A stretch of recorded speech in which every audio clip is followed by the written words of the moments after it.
IRR is going to be 15 to 22. If you see anything over a 22 IRR with fixed rate debt, and they think you can really do it, I would love to see where they're at. I just don't think that should be possible. It could be if you exit early. And see, that's the thing. A lot of people, when you invest in multifamily, it's a 5-year business plan.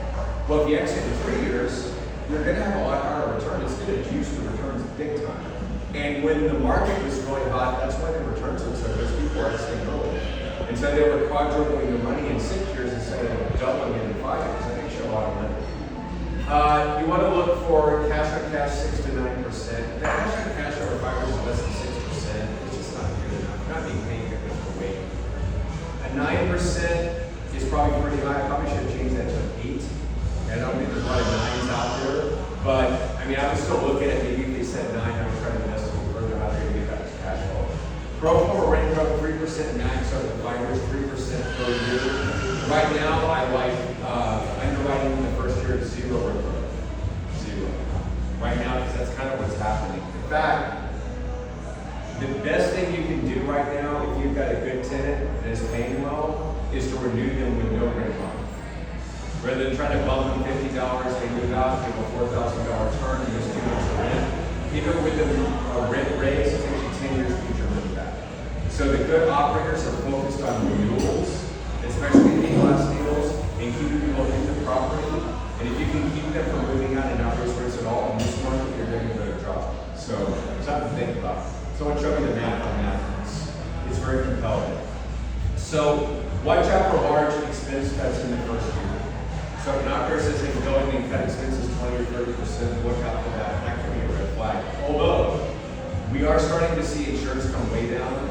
We're starting to see property taxes being more reasonable, especially properties we bought. We're getting the lower prices. We're also starting to see some places you can cut, so we can bring down prices. But the underwriting, the huge cuts in the first year, I would be cautious and suspicious about that. Hopefully you are able to cut your costs, but a good underwriter will undersell that in the underwriting, and then they'll surprise us with cost. Is it a management value add or construction value add? Right now, I favor management value add. Like, they have to sell. If the rents are below market, the property's being poorly run. The construction value add, having an older property, having a lot of capex, $3 or $4 million needs to be done. The tenants need to be, kind of moved out. A lot of renovations. They're going to spend a lot of money on capex. Typical value add. That is very hard to execute right now with the construction, and I'm no expert on construction. But you got tariffs. You know what things are going to cost. Next month, next year. Labor is very expensive. It's hard to get people to show. The ICE rates have hurt the labor market for construction trades. And it's just a whole lot more risky. And the smarter operators are going out and buying A-class properties at 10% discount. And these are deals that can sell to institutions.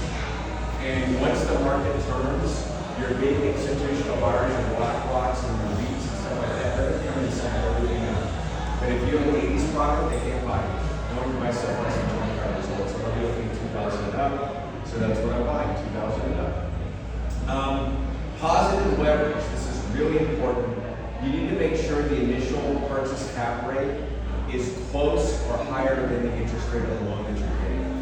So if you have a 5% cap rate on the deal, you need to have a loan that's 5% or less on it. And then that way you're borrowing money and there's positive leverage. So if the rate is higher, you're borrowing the money, and then on the thing you're sending it back to the bank. You're just sending it all back.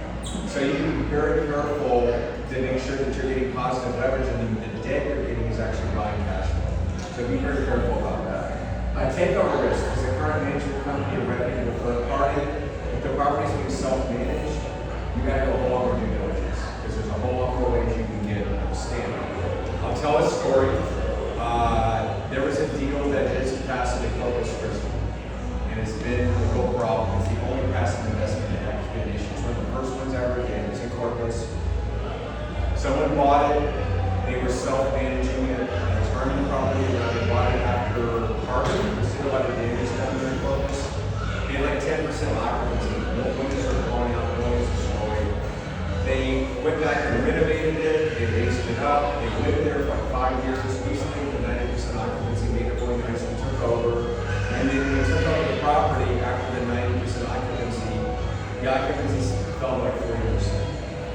had people that were living under false IDs, who were driving around the property, who was doing heavy drugs. We couldn't get rid of them because he hadn't violated his lease until someone overdosed when he needed to die, and we had a police report, and then we were able to work out. And then we started getting the property.